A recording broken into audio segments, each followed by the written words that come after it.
see what happens.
Oh, hello everyone and welcome. Oops, bit of feedback there.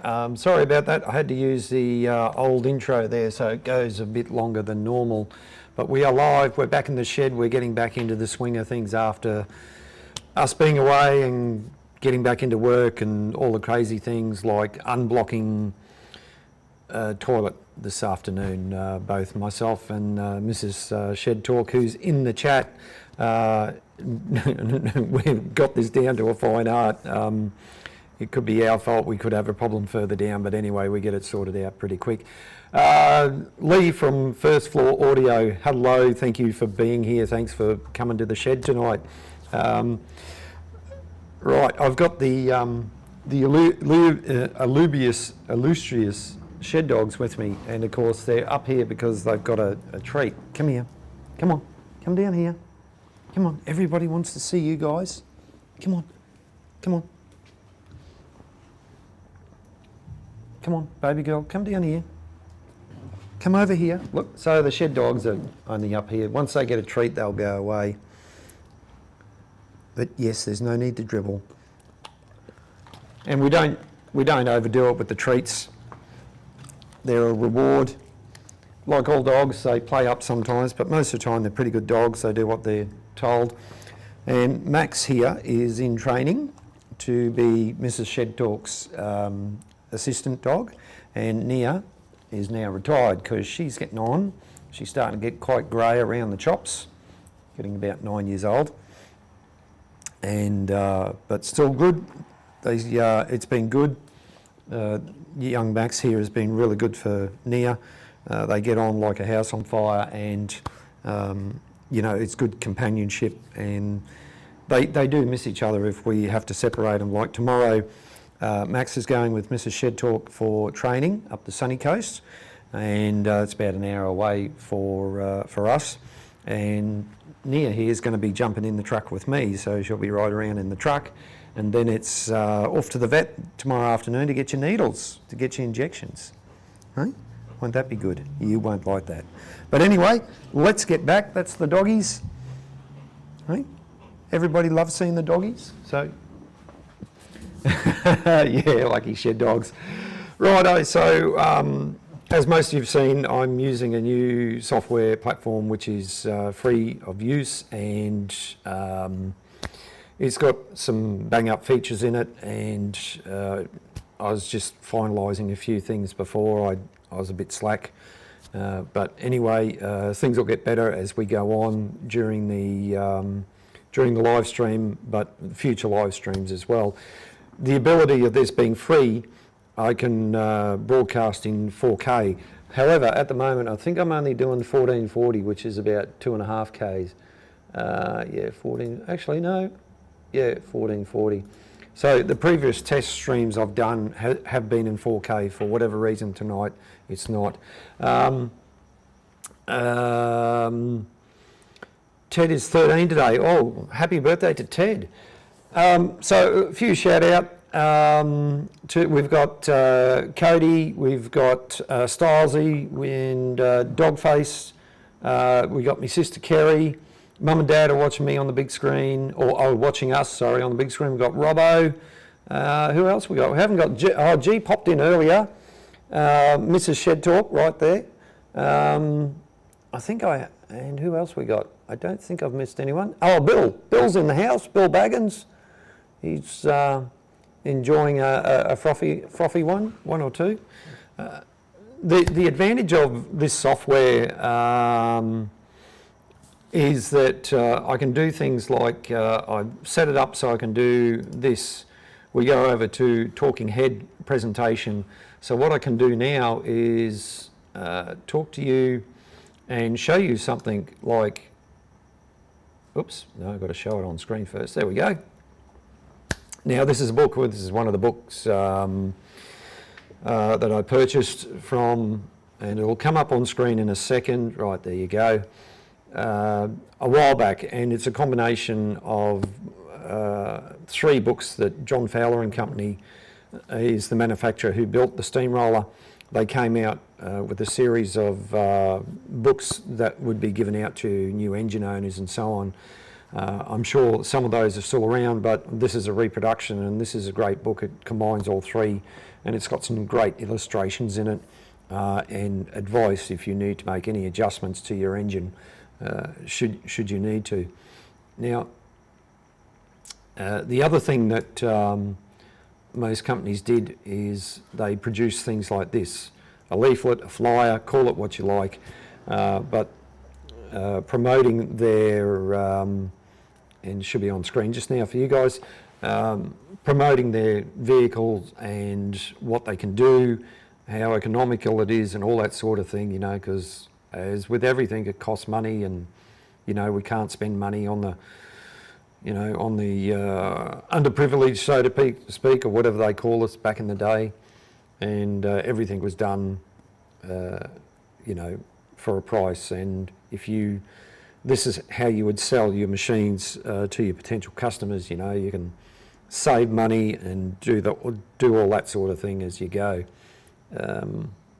Zakau, g'day mate, thank you for being here. Thanks for coming into the chat. I'm just sorting out something here. I'll be with you in a second. It's a bit annoying. No problem. The other thing is, during the research, right, I've got to turn things off and on here. Actually, no, I'll leave them on. This is a list, an engine list, and it's all handwritten as it was back in the day. It's all handwritten. You can see a list of steamrollers. Pretty much, Bill, yeah, mate, yeah, pretty much. So these were the steamroller that I'm working on, or we're working on, is the T3B model, and the weight is 8 tonne. And some of these were set up as tar sprayers, as you can see down the bottom there, and others were just steamrollers, and they ranged from, where are we here? In terms of engine numbers, 16847 right through to 17027. And that's in, the one down the bottom there was August 23rd, 1928. However, the one we're interested in is this one here, which is 16930. I'll just unlock that and resize that. I can zoom, no, don't want to move it. Just, oh, I know what I've got to do. Right, don't want to play the game. Okay, so we'll, don't do that, don't do that. Anyway, it's not going to, I thought I could zoom in on it. But you can see down the list there, T3B, T3A, and then we go back to T3B, and 16930, that's the steamroller that we're working on, and June 30th, 1926. Now, I'm not sure when that, if that was when the order was placed.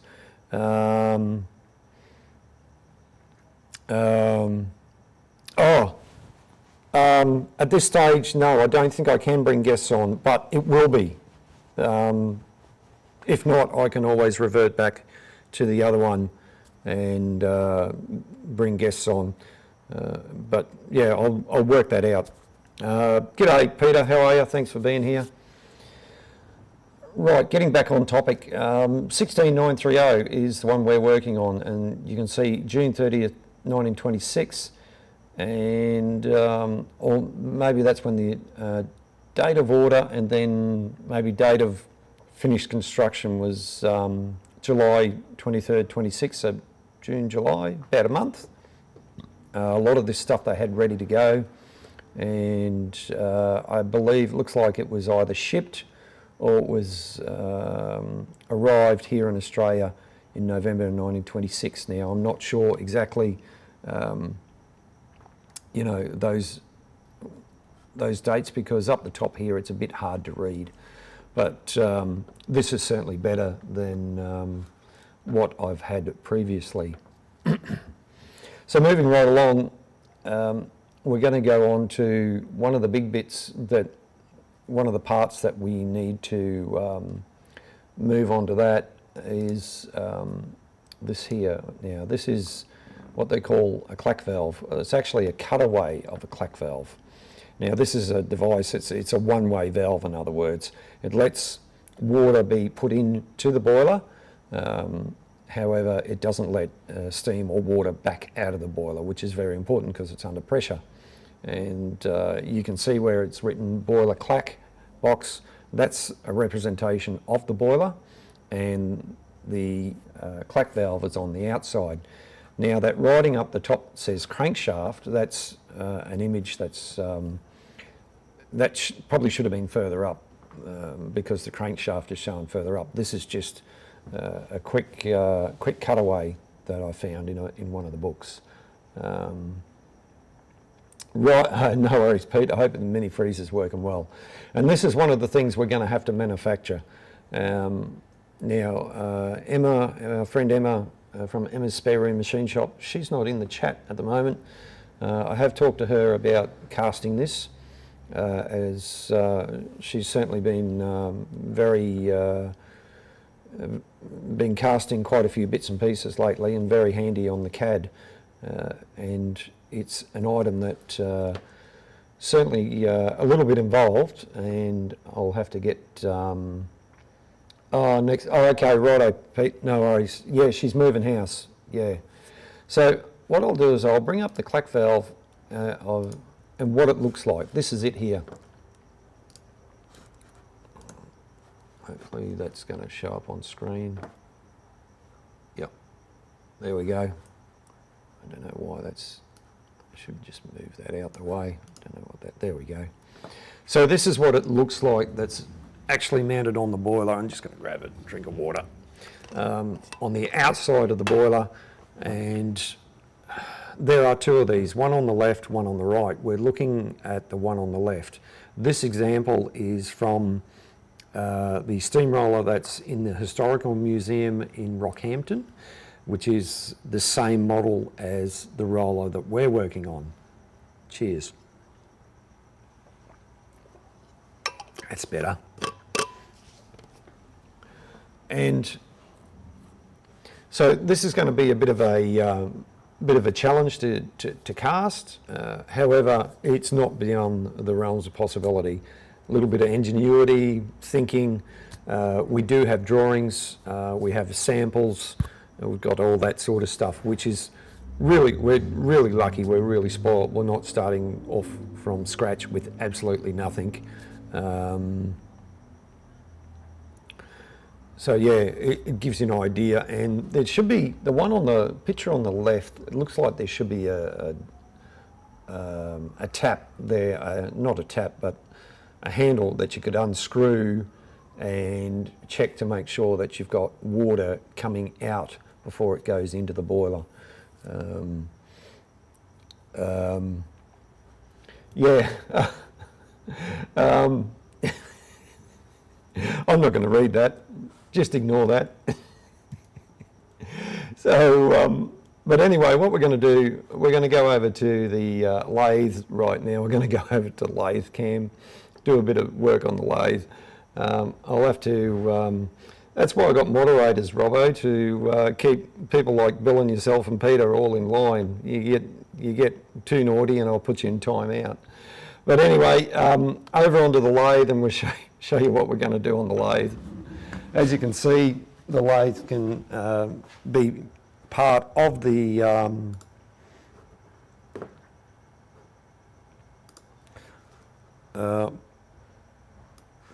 chat window.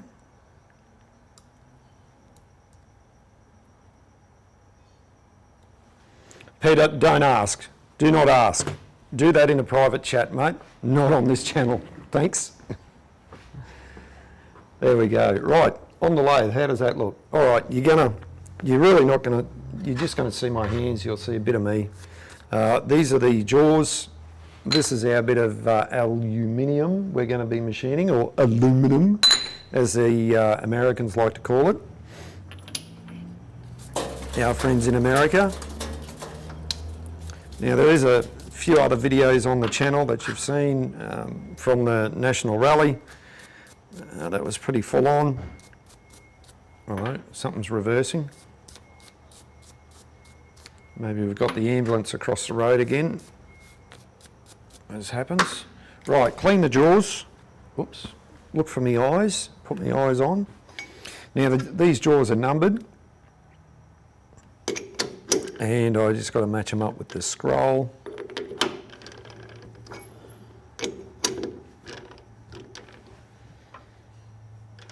And they go in order 1, 2, and 3.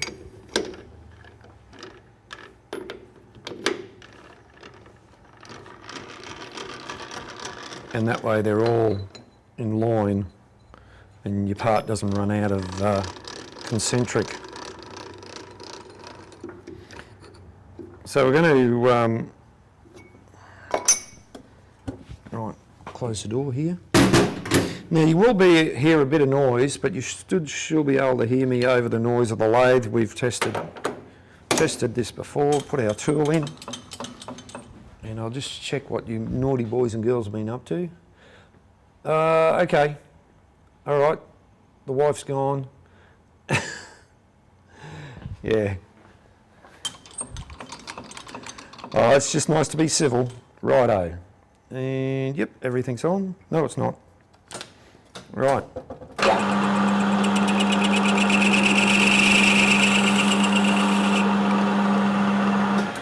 Now we've got to engage the feed. So we can take a facing cut. I'll just back that away.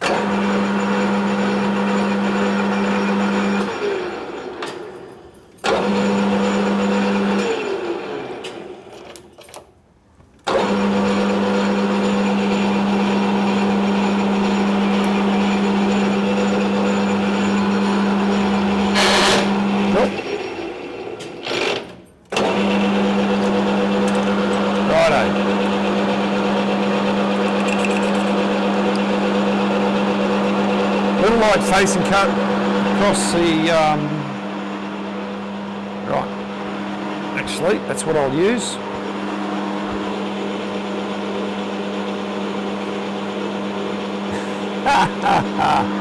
Oh Bill, you're a comedian. Righto, here we go.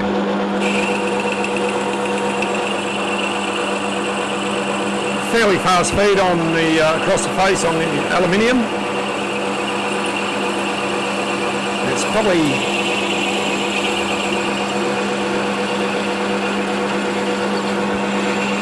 a little bit too fast because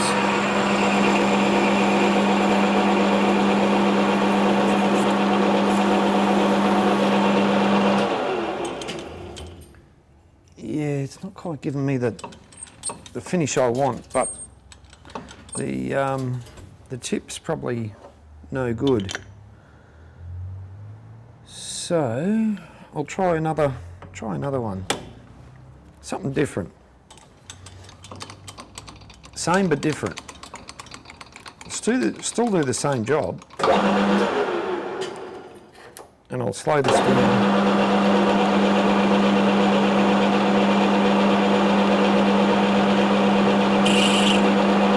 I just take a very tiny cut.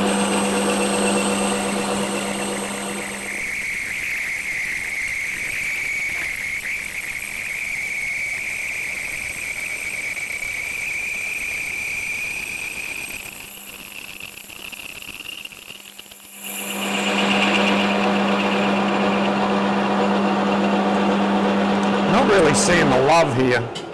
I'm not getting the, even though up close I'm not getting the finish I want, because I think the tool I want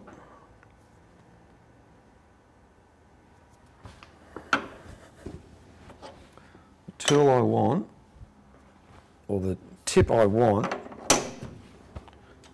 is not going to give me the.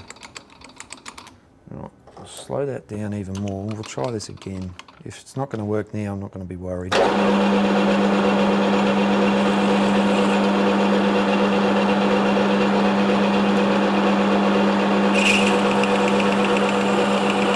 Ah, that's better.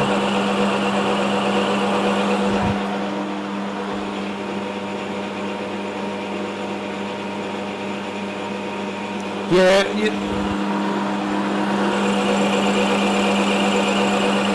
Sometimes it's just easier to, I do have high-speed steel, and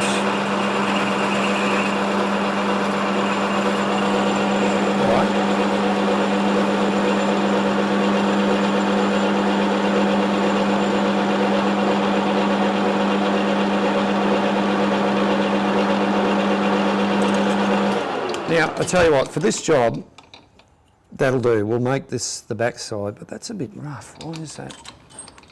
Is that getting pushed away, is it? Take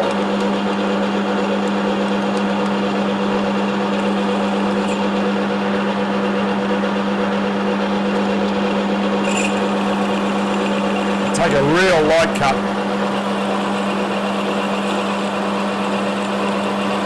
When you're doing stuff like this, I really should be, we're only doing 460 RPM, I should actually be going faster.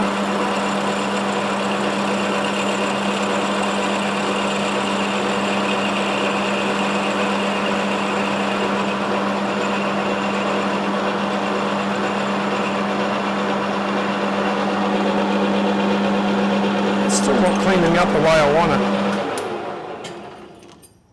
That bit in the middle there, it's just been a real right pain in the bum. All right, let's go, we'll up the speed. When we up the speed, we up the feed. You're probably going to hear that in the lathe. In fact, we'll get a closer shot here.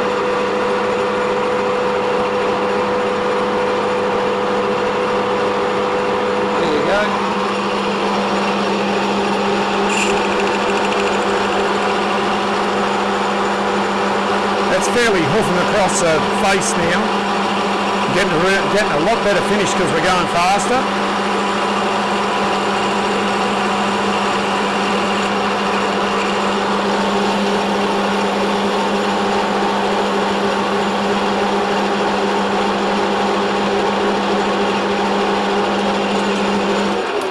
Right. That's a little bit better result. But there's okay. So right there, this is interesting, and you do get this on some materials at times.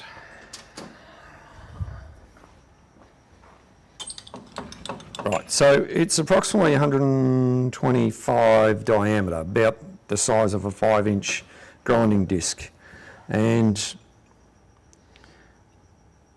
we get about 30 mil in, and then it starts to, doesn't actually machine, it's just tearing.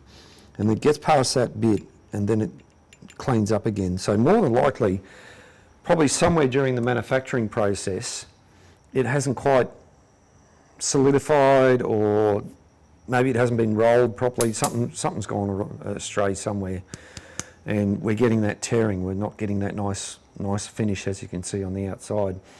And increasing the feed, the speed and the feed actually actually made an improvement.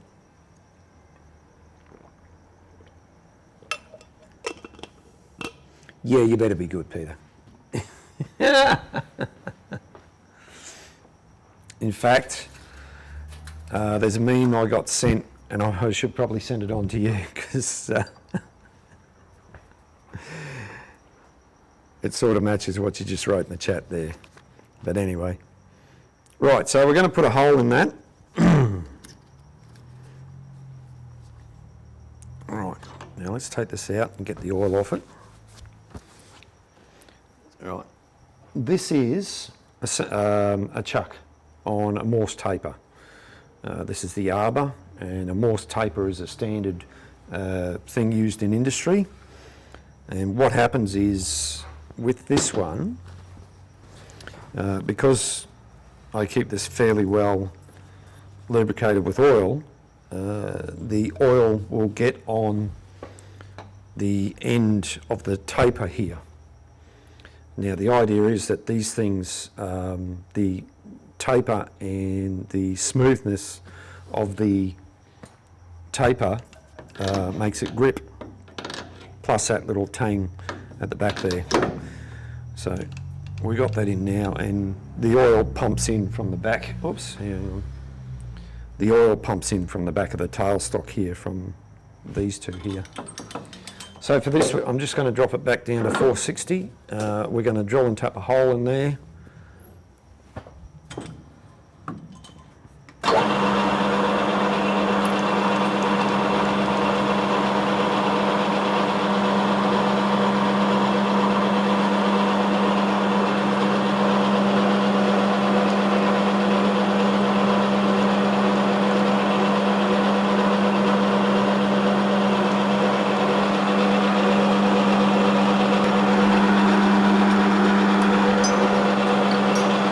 looking for my little brush to wipe off the excess swarf, because it does build up. Once again, we're running a bit slow. Right, I'll just stop that for the moment because I'm going to find, I'll get our box of taps out here. Oh, wrong ones, they're too big. Here's the ones I want. I'm pretty sure this is it, half-inch BSP. That's for a tap fitting. I made one of these for the toilet in the wife's craft room, and in fact this should be the same. So the tapping size for this, which it doesn't tell you, half-inch BSP. Hang on, let's have a look up here. Now, BSP, where are you? Nope. Right, I've got to go to my other book. Hold on. Let's go for a walk over here, and I'll walk and talk at the same time. In fact, to keep you guys entertained, what I'll do while I'm looking for this, right, here's a little intermission.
There we go, folks. That was pretty good.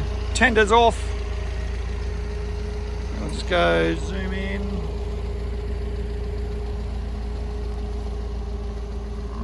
There you go. Got better access to the back of the boiler now, and to assess the tender properly and work on it.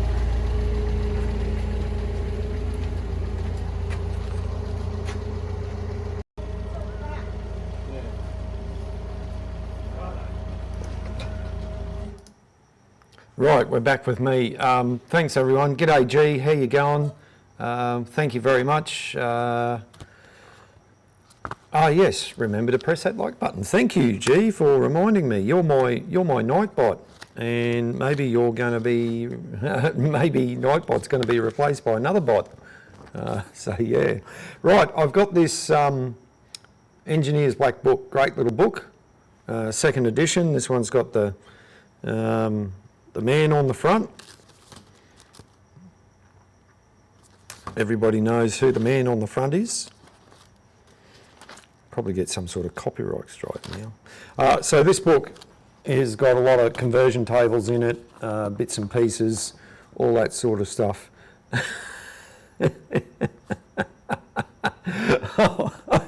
Righto, I'll be your daybot if you ask nicely. Right.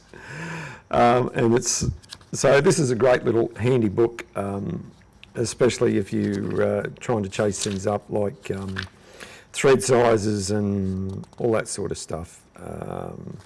So we're looking for, where are you? We're looking for pipe threads. Pipe threads they're a standard, and so we want 1/2 inch. We'll go with this one. There we go. British Standard Pipe, BSP.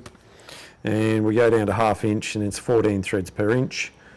And the tapping size drill is 18.25. So the hole I got to do on the lathe, there we go, right there, has to be 18.25. So we will step that up and then we'll bore it out, because that's what I did last time. And what I could do is find a drill.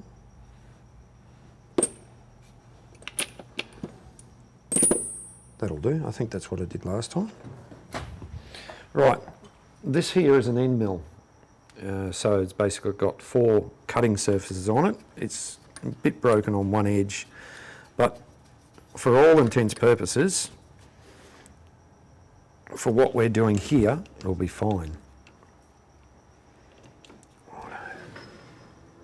And what I'll get is I'll get the old WD-40. I'll just be feeding this in manually.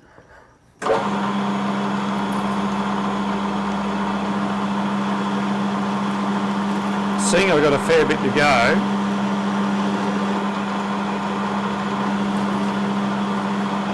you can see it bouncing around there.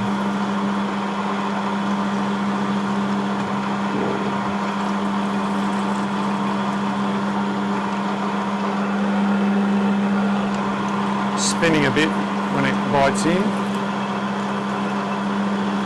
because it is, like I said, it is a bit blunt on one side. There's a big chip taken out of it actually, but for what we're doing, it'll be fine. And I'll just back it off, spray a bit more WD in.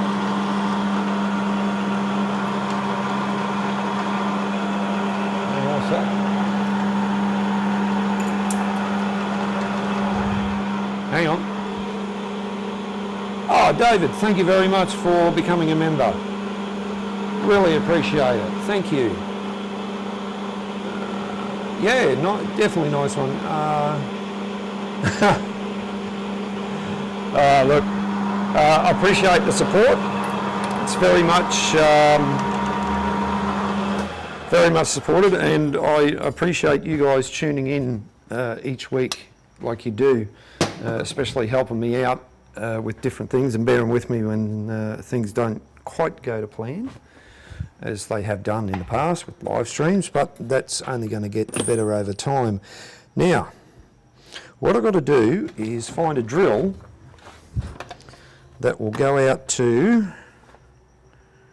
No, that's too big. Where did I do it last time? As you can see, I'm well prepared, very well prepared. Says no one ever. Let me just dig through my box of bits, or drawers of bits. What you can't see off camera, or you can see me, I've got drawers here and I've got most of the stuff at hand. I just got to remember where one particular thing is. And I've got to get the right size. No, next one down. I think it's this one.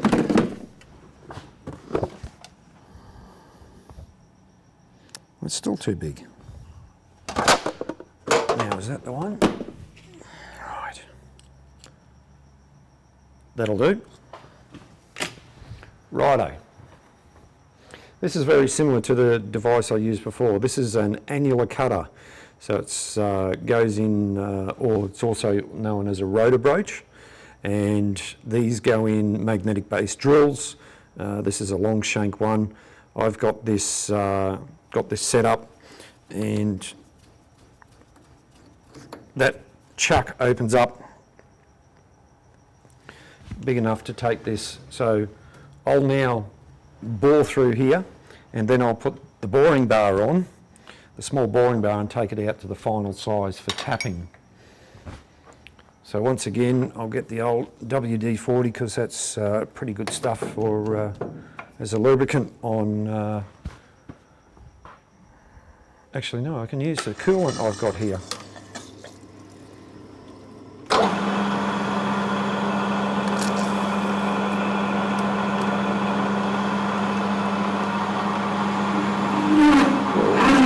Whoop. Slowing down, go into low gear, that's a bit. These annular cutters probably go down to 300.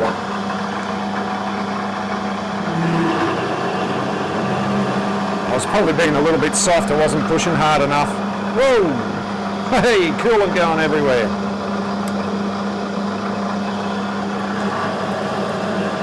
And because it's got more cutting edges, you can just bore through it. I should have just put this on in the first place and just gone for it.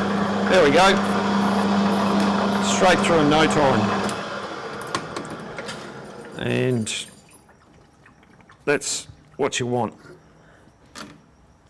Well, that just went through that like butter, and it pretty much does the same with steel. Once again, because of the number of cutting edges you've got on here. So we've got 1, 2, 3, 4, 5, 6 cutting edges compared to, give an example, compared to a standard drill. This is a standard drill that most of you probably know, just looking at that. So you've got 2 cutting edges, and on this you've got 6, so you've got what, 3 times the amount. And these things are crazy. Usually they've got a pin in the middle so they don't wander off, because they do like to wander off a bit. And you do have ones here that are, I'll give you an idea.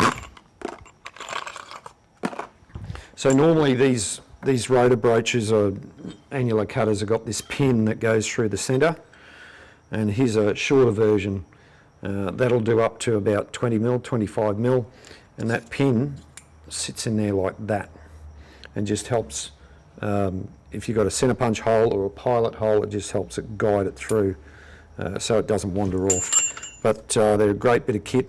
Once again, this particular one, 1, 2, 3, 4, 5, 6, 7, you got 8 cutting edges, and they just chew through the material like there's no tomorrow. Great bit of gear, actually. It certainly makes drilling a hole lot easier. Pun intended, there you go. There's something punny. Right. So we're close to our size. So now I'll whip over and grab the boring bar. Now just going back through my book here. I'll just play, I'll just go over here and come back here, and I'll play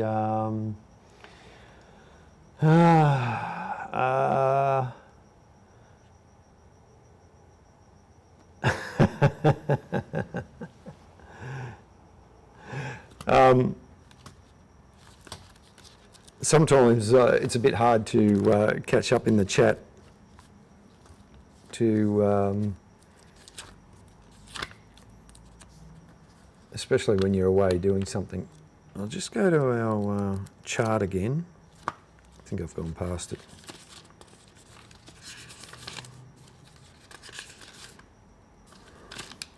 I had it before, I should have left it open.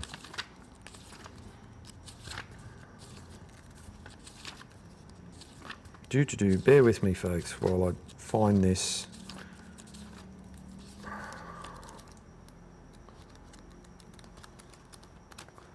You know, everything you need until you need it. Here we go. Got it. Don't worry. Don't panic. Don't panic. Panic's over. Righto. Like I said, this is the British Standard pipe we're going for.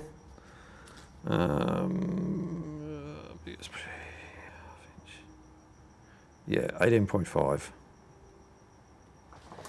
And I can confirm that with, I'll leave that open this time, and I can confirm that with the tap. Yep. So I'll go 18.5 on on our little thing, we'll go, so I'm over here on the lathe, so I've got 2 cameras, and there's something oh God, that's about a 1/2 mil big. Should be all right for what it's going to do. So instead of being 18.5, it's now 19. So it's a little bit on the big side, but it should be all right actually. It should be all right, and that won't fit in there. Now, all right, change of plans. So this device here is, oh, hang on, let's change camera angles.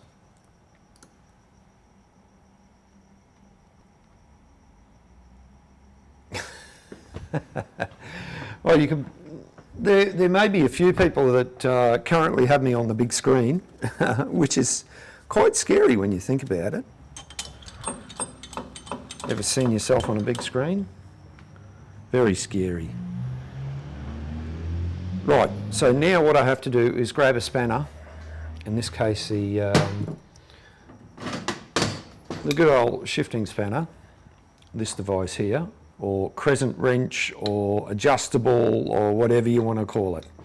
It's got various names, and even a bit of a industry one called the nut rounder.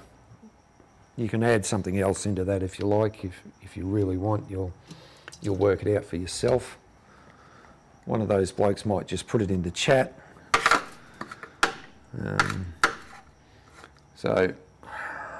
So now I'm going to tap this hole, and what I need is, right, bear with me, I know I've said that before and I'll say it again. Righto, need this little fella. Here's actually a little spring-loaded centre which goes in the chuck here, and what it'll do, as soon as I open this up far enough, right, in the end of the tap there's a hole, and these two will match up. Right, I'll put that into low range. Let's get a bit closer here.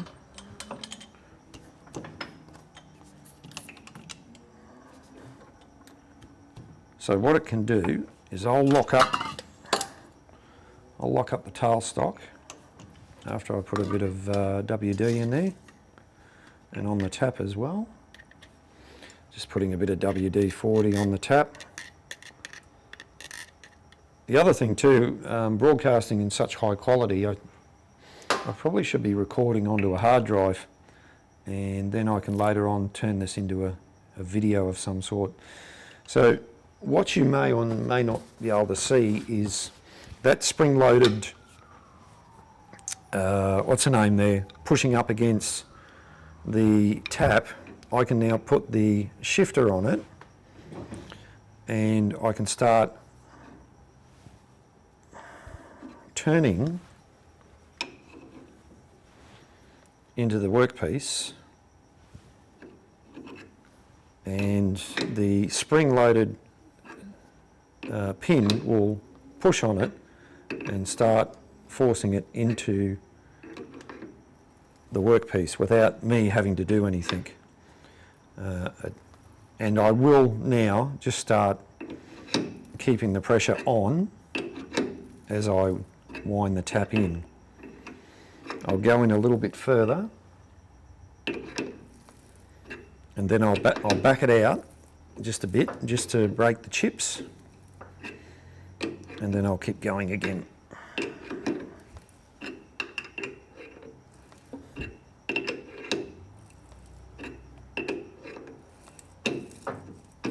Just every so often you stop and you back and you break the chips.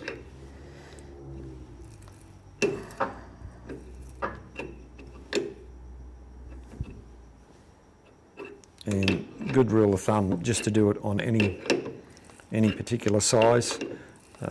Modern day machine shops, depending on the job, this would be done on a machine in a blink of an eye almost. There is also a process called thread milling, which is done on a milling machine. Pretty interesting process, actually. So we're getting through this, obviously being, once again, aluminium. It's pretty soft, and you get through this pretty quick.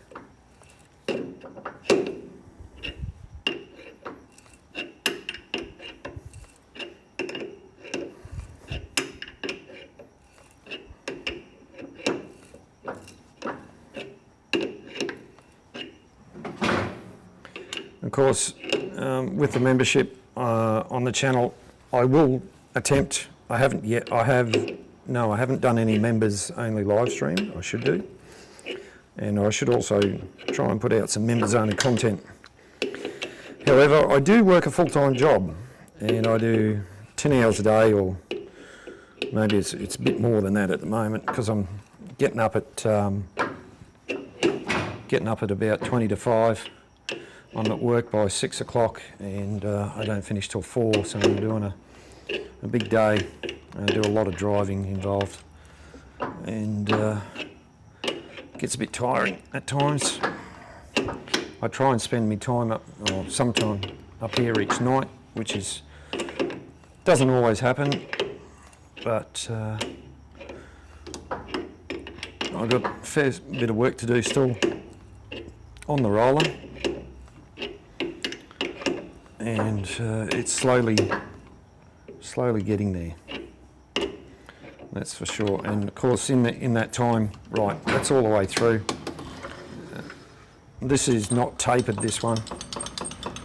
This is just a parallel thread. Right, turn that on and just wind it out.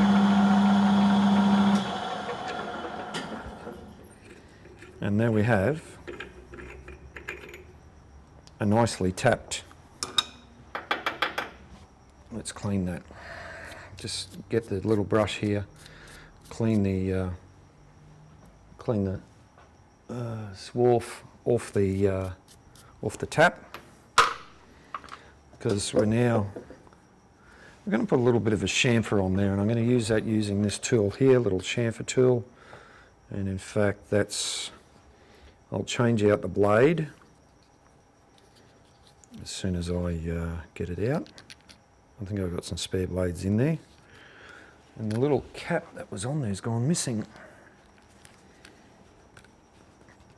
Right, okay, well I do have another one, but I think it's a bit on the blunt. Oh, looks all right. Ah, there's the other one. And it's got a, these are these little bits that do, and this here gets blunt pretty quick. You can resharpen them. In fact, I'll give it a try. Just over here on the linisher.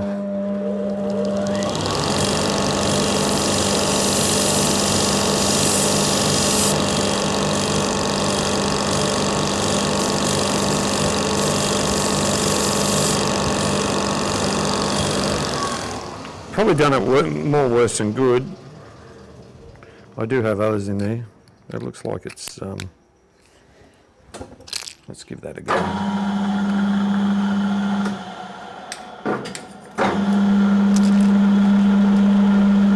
Yeah, no, that's working pretty well.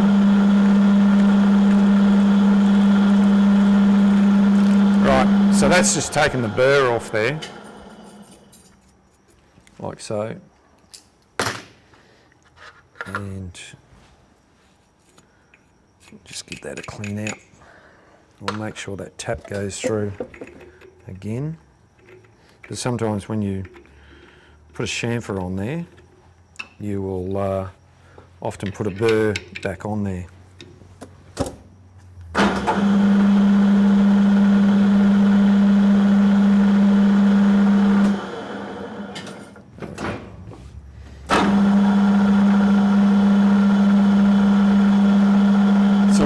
Wobbly, not as straight as what I would have liked to. I probably could have cut that internally, but it would have taken a lot longer. Would have got it more accurate, more precise. So now what I'm going to do, and I might leave this till later, what I did with the last one, I spun it around and held it in here, put it back on the tap, just off camera there, put the other jaws back on, held it on there, held it in there and machined the OD just to make it look pretty. And this was done on a plasma cutter. So you can see, where are we? There we go. You can see there where the plasma cutter broke through, you can see the striations when it was done. So I'll just grab this in the chuck and I'll take about 5 mil off the diameter. Just make it a little bit neater and put it where it needs to go, and that'll do. All right, well, I think we'll leave it at that, and I will come back to that. I'll jump back in front of that computer and we'll have a bit more of a chat, I think. There we go, hands, right.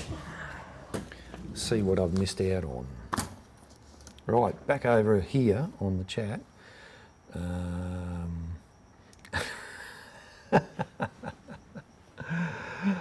Cody, you say tomato, I say tomato. Is it like that, is it?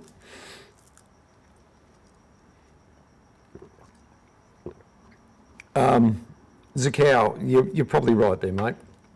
But even then, I'm up here in the shed working on that thing, or doing something with one of the clubs I'm involved with, which is, I'm probably doing too much, way too much. I probably do work harder sometimes. You know, especially when we brought the stuff back from the event up at Kingsthorpe.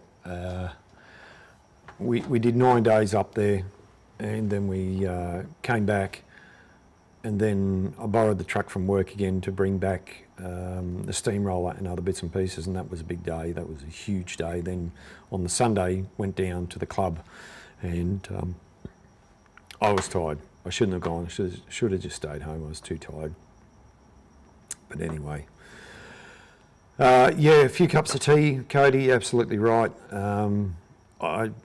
G sent a nice little care package a while ago, as you know, and it's got lots of tea in it, that's for sure. Righto, I haven't, new subscriber. Well, thank you very much to our new subscriber. Saltus, Duxon, right, Saltus, thanks for subscribing.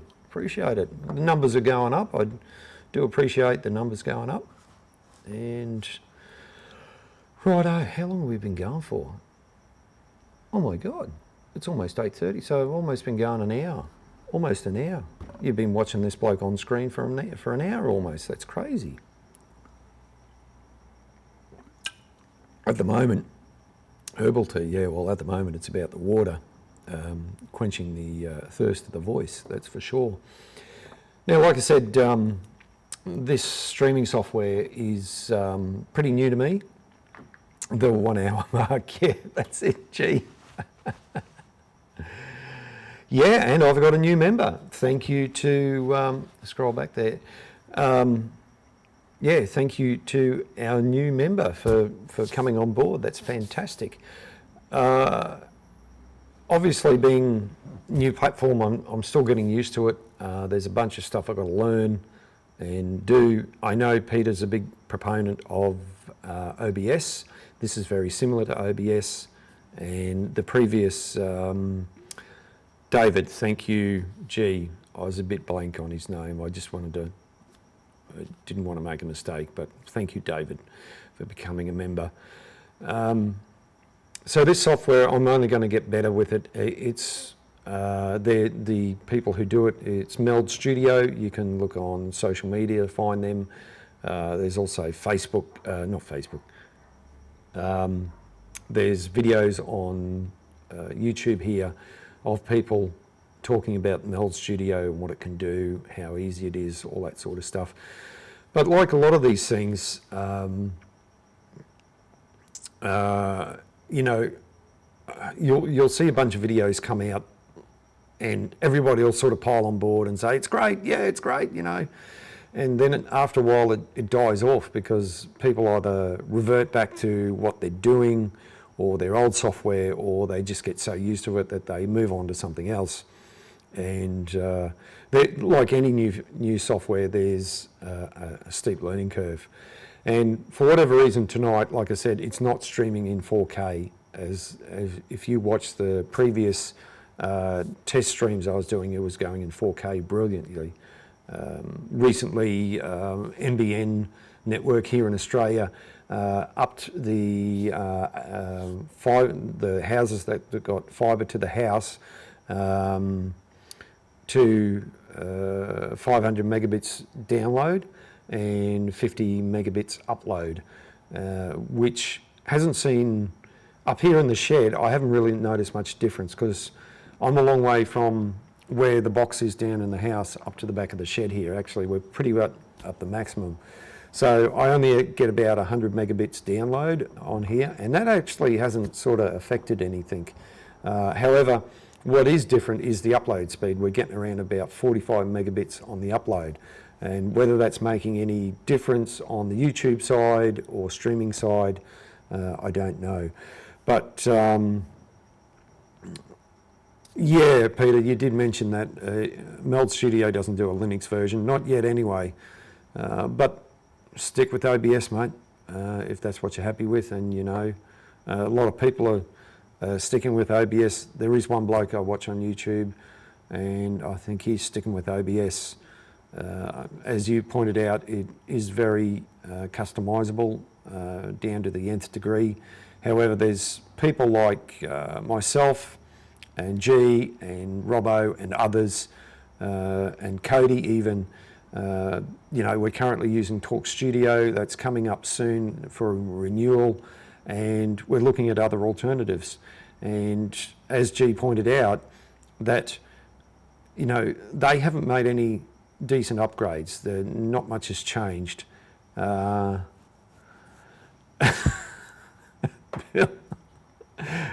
think you're a few years behind. That's what vision we have. Hang on, Mum. Hang on. Mum's just sent me a message. Hang on. Sorry for the. Oh my God. Here you go. Look, you got. Oh, hang on. It's a bit bright. I'll turn that down a bit. You got some plonker on the big screen. That's from Mum and Dad. Mum just sent a serious photo there. She always says that I take after me father and I don't smile, so I am smiling now, I'm laughing. Some people, like I said, some people might have me on the big screen and maybe I need to do, you know, a close-up shot or something like this, but anyway.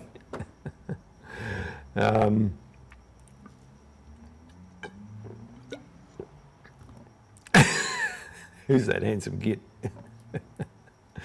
He's on screen, that's for sure.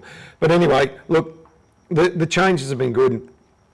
Everyone's different, and if you can't do the mega streaming bit rate or anything like that, you can always tame it down to whatever suits your needs. Oh my God, you guys crack me up. But in saying that, I'm going to keep going with this software, seeing it's free. I'll make sure I'll have a bit more, you know, work around and see, you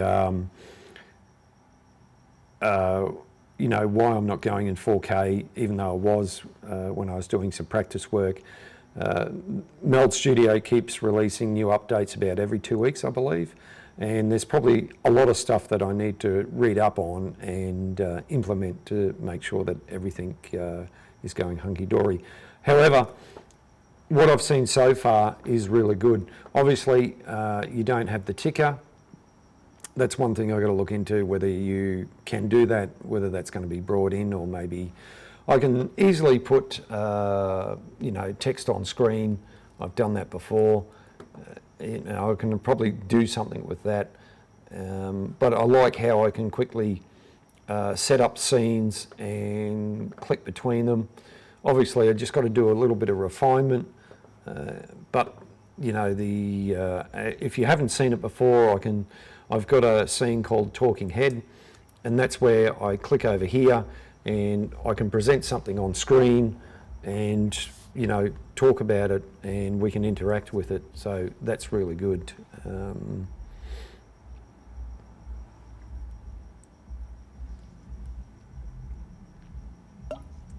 And of course, with this, I can do video as well, so I can bring in video, and we'll show that.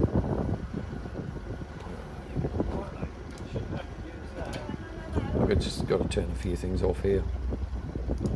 Like I said, I just got to get used to this. And this is a video I've showed before. It's me and Mrs. Shed Talk. We're taking the wheel off the steamroller, one of the rear rolls. And this is before we took the tender off. You had to take the wheels off. We had to take the guards off, the gear guards. Yeah, okay, Bill. I mean, that's fair enough. If you're happy with 1080, then that's all good. But in this day and age, we have the ability to stream in 4K, and the cameras that I use here have that ability. So that's something I want to do, and to give you, the viewer, the choice of whether you want to go 4K or less. You know, when you look at the stats on YouTube, more and more people are watching it on a big screen. So being on a bigger screen, you need the higher definition. That's, like I said, it's a personal choice. It's something I want to do, and you don't have to agree with it, or you can just choose to stream it in 1080. And that, you know, you can even stream it in less, 720 or 480, depending on the device you're using, your location, your downloads, all that sort of thing. So, you know, it's just there if you need it.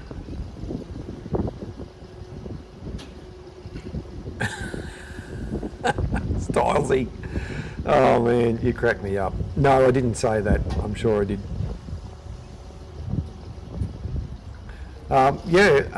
That's right. My sister's doing is it DoorDash, Kerry, you're doing? For deliveries? Just to take in a bit of extra income? I think it is. And a lot of people do it.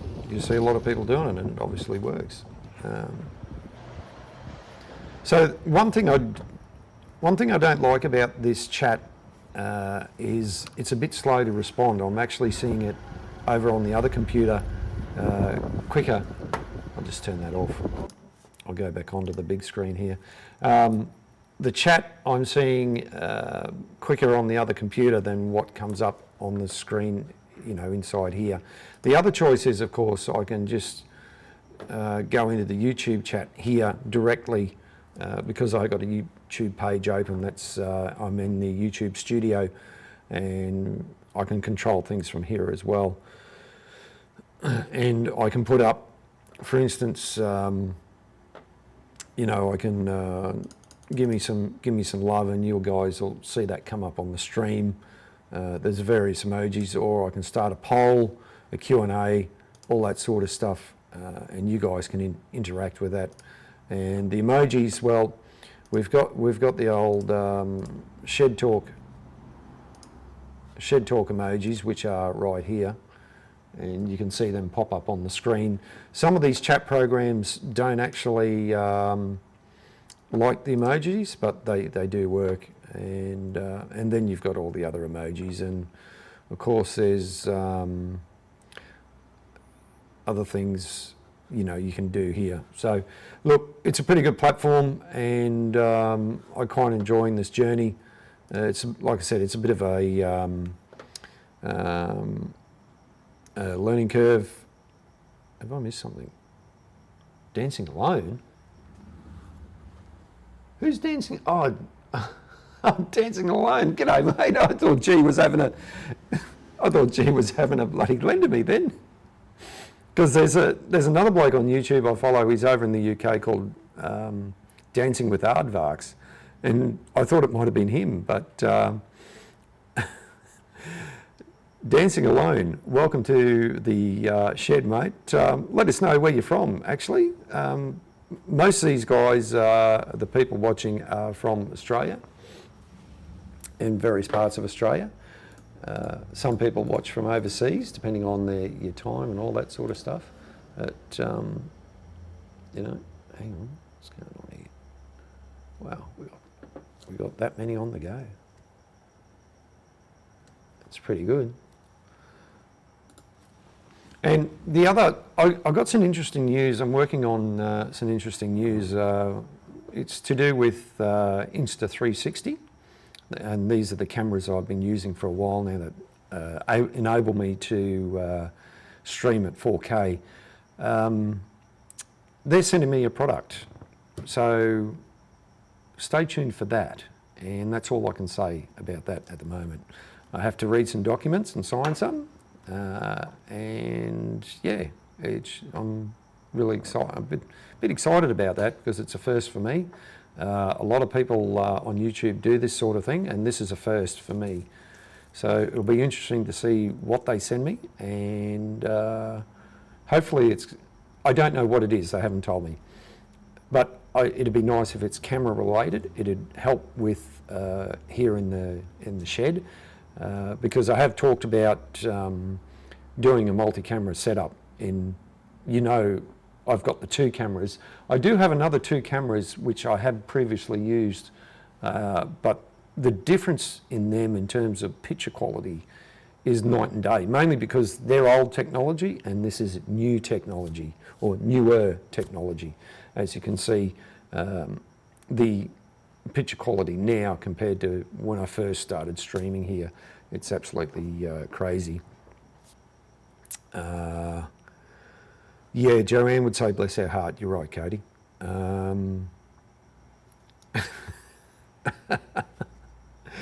So I think, guys, I might leave it at that. I've been going for about an hour, solid an hour or something, a bit over an hour, and you guys have been great, and I think it's time to wrap it up. I got an early start in the morning.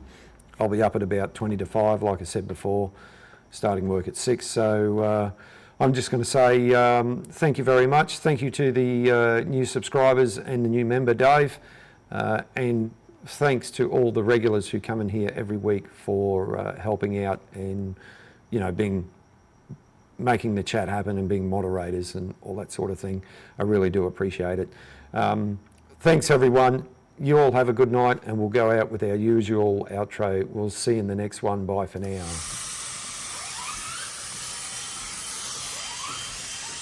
Whistle time.